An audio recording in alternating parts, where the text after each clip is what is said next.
Hello and welcome to another episode of The Show Must Go On. Today's guests are the producers and the musicians of the soundtrack for the film Finding Ophelia. They are Stephen Rutterford, Olav Christensen, and Ben Runyan. Let's get the show started. We're sort of three there. So this is a soundtrack for a film. I'll tell you a little about the film. The film is called... for a film. Okay, yes. Great. Understood. The film is called Finding Ophelia. It's on Amazon, Tubi, and Roku, and Google Play. So yeah, the film has a soundtrack. So I've hired Ben and Olav here, who's one half of the Prolificators, to collaborate on the music side of that. So I'm Stephen Rutterford. I'm the director and producer and writer of Finding Ophelia. It's a film about a guy who's dreaming about a girl, but he's not sure if she's real or not. So the tagline is, finding the girl of your dreams can be a nightmare. So the imagery is very dreamlike and pretty out there, pretty trippy, experimental. So to kind of match that sound, kind of got these guys involved to kind of, you know, I was listening to this stuff and it's very experimental and very cinematic at the same time. So I kind of wanted to collaborate and kind of match those images together. So it was a good collaboration. I'd probably edit or start writing a scene. I'd send them a scene, talk about, you know, what the feeling I wanted from the scene and what happens in it, but very kind of not vague, but very straight to the point kind of thing, succinct. And then they could kind of run off with it. So it's more of kind of a jazz riffing, I guess. That's pretty much it. But we're really happy with how the soundtrack came out. And we like to think that it takes your mind into kind of this dream space. Is very ethereal and trippy. Just to be clear, just to make sure it's clear, Prolificators is two people, a band. Brain Orchestra is one person, an artist, and me, Ben Runyan, my name, is one person that worked on the soundtrack as well. So 3 separate entities, one a band, 2 individual artists. Understood. Thank you. So let's go all the way back somewhat to the beginning, being that you are all in the performing arts industry, starting with I'm sorry, SR. Oh, Stephen Rutterford, yeah. All right, David? Okay. Stephen, sorry, Stephen. So when did you come to the knowledge of music, performing arts, as far as you understanding you have talent, and when did you also come to the knowledge of this is something you want to consider doing as a profession? I think all my life, actually, I've always grown up drawing, really, and I knew that I wanted to be an artist of some kind. So I kind of went to art college when I was a bit older. I did graphic design, I did, you know, all kinds of different types of art. Ended up doing advertising for a long time. And then there's a big kind of commercial component to that. And then started kind of making music videos and that kind of thing. So this is my first feature film. Awesome. But musically, I've played the drums for a while, so I've always been more on the rhythmic side of stuff. And then my teacher was Ben, actually. I went to do one of his courses in Ableton. So I was able to kind of learn the ropes a bit through Ben. And then we've collaborated on projects ever since. Cool. Mr. Runyan, same question. Yes. You know, it's interesting. I grew up singing in church and then being involved in musical theater in school, but I never played an instrument like guitar or in a band or anything like that. And I kind of came to music through music technology. So, you know, Ableton Live or Logic or Pro Tools. So music recording and music editing software. And through that, I found I had a talent. Then I started a band and I wrote pop songs and had music videos on MTV and this, that, and the other. And now I teach music technology at Drexel University in Philadelphia, Pennsylvania.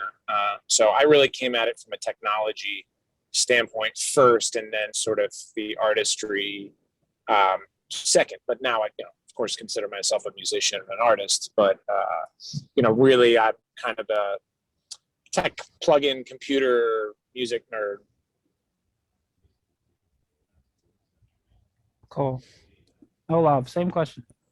Yeah, well, it's funny, Stephen. I didn't actually know that you started as a drummer. I started as a drummer myself, way back in my early teens, and since there I progressed to like do the Phil Collins thing, where I would sing and play the drums at the same time. That wasn't working really well, so I just went vocalist pretty much overnight.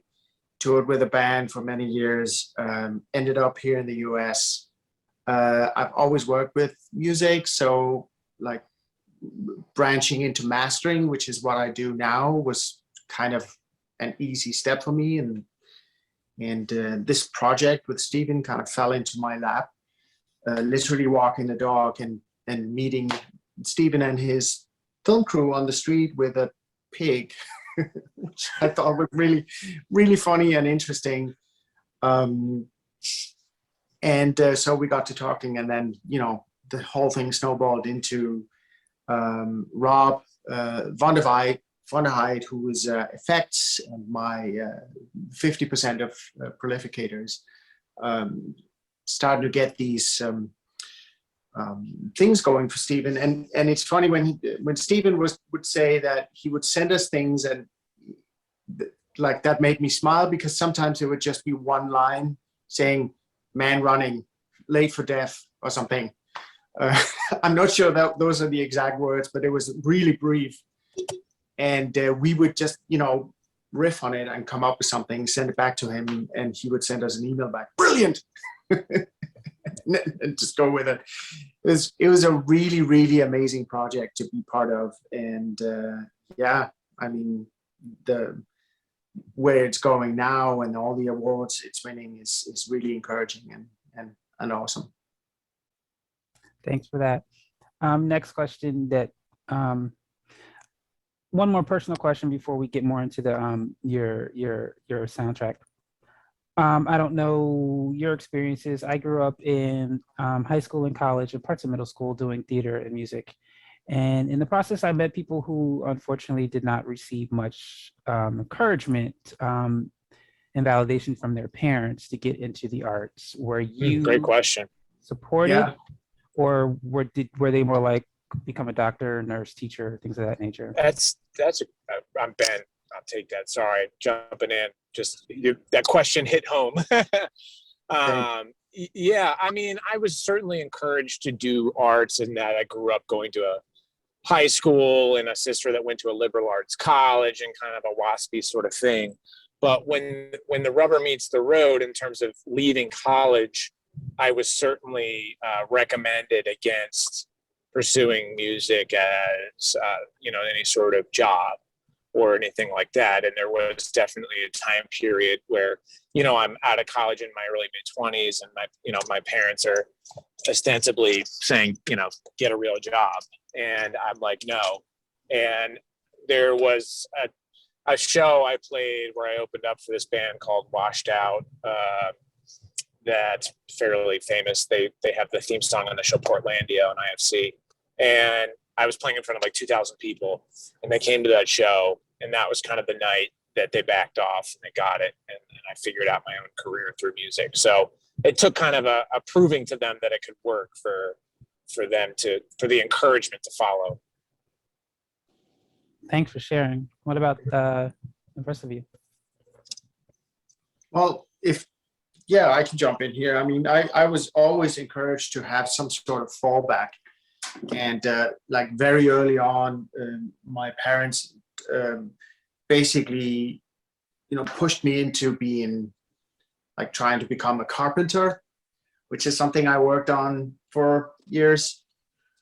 And, but I always came back to this. This was kind of like my home. And you know, touring was always amazing. And yeah, I never really left, but there was certainly moments of like interludes, let's call it that, where I would not be working on music, and that would be just plain miserable. So yeah, but I think my parents were scared for me, like going in that direction. So it was highly encouraged that I would have something else to, you know, do when actually this didn't pan out. So, you know, this is how it goes. Stephen? Yeah, I don't think I had a fallback plan. I don't think I had any choice because I wasn't good at anything, but I was clearly good at creative things. I had no choice. It's that or stacking shelves or something, you know, sweeping the street. But I did kind of consciously, I think, you know, when I was in college, like, how am I going to get a job doing something creative? So I kind of looked into graphic design that, you know, I would see amazing artists sitting on the street, you know, drawing portraits, and they'd be incredible, but they're like, people are throwing dollar bills into their cap. So yeah, graphic design was a thing, and then advertising, and those kind of things where you could get a job. So I kind of focused on something that I could use, you know, have some kind of creative output and get paid at the same time. So that's always been my thing, I guess. But yeah, no plan B. No choices. Cool. So talking about the film, who or what inspired you to write this film? I think actually listening to music, kind of ethereal music that's, you know, drones and stuff that really takes you out of your head, takes you to like a different space that's kind of weird. So I'd listen to those and then kind of have dreams and then write down dreams sort of in the middle of the night. So I'd have a massive list of scenes and then try and make some kind of sense of them, couple them into kind of a screenplay. Which I did, took probably like 3 or 4 months of writing.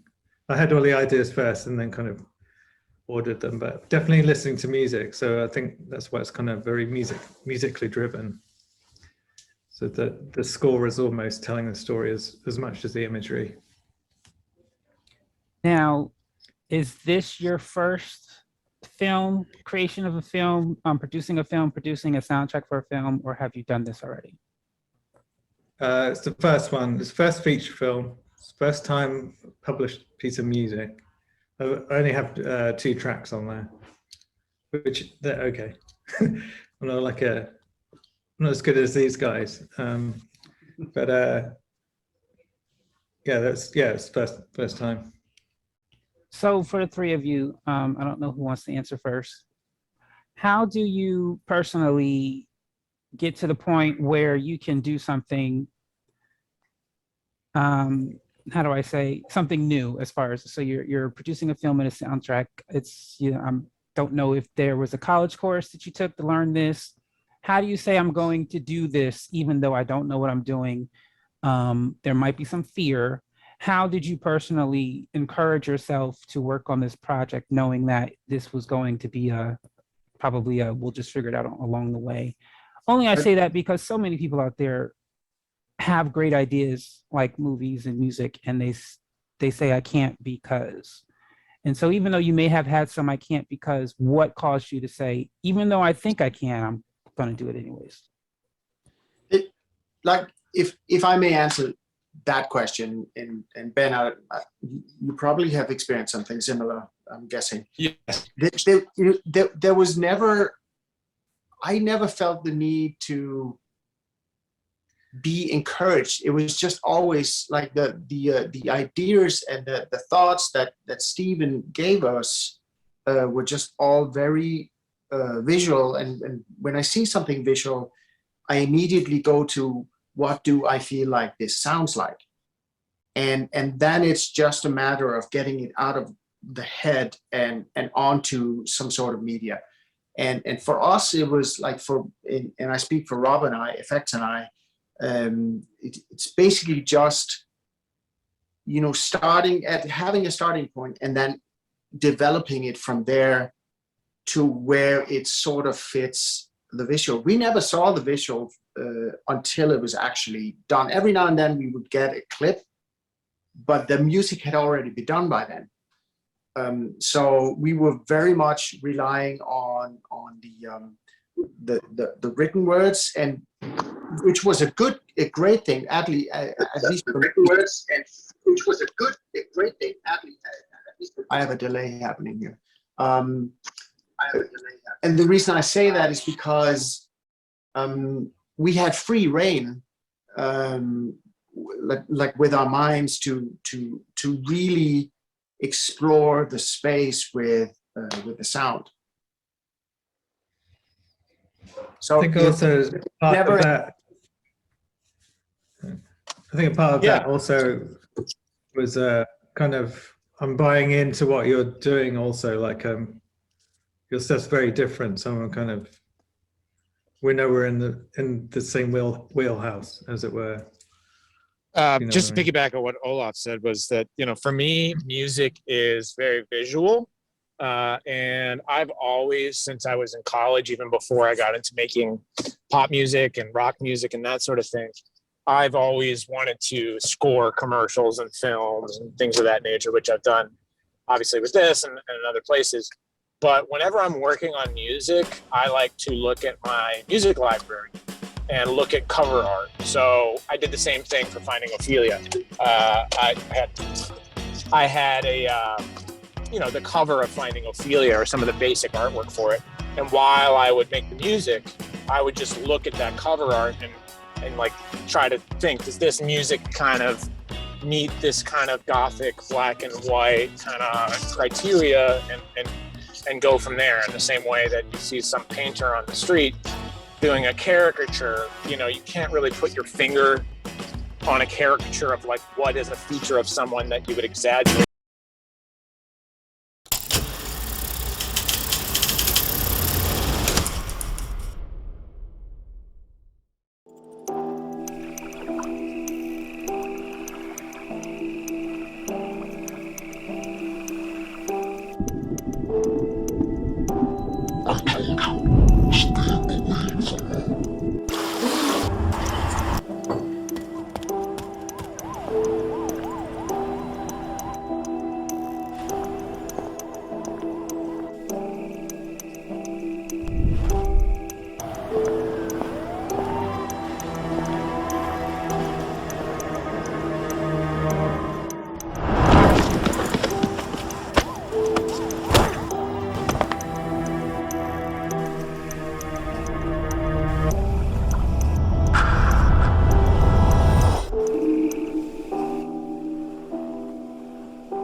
Thank you for watching The Show Must Go On. This interview is not over. Join me on February 3rd with musical interlude to watch the interview in its entirety. Join me then. Thank you for watching.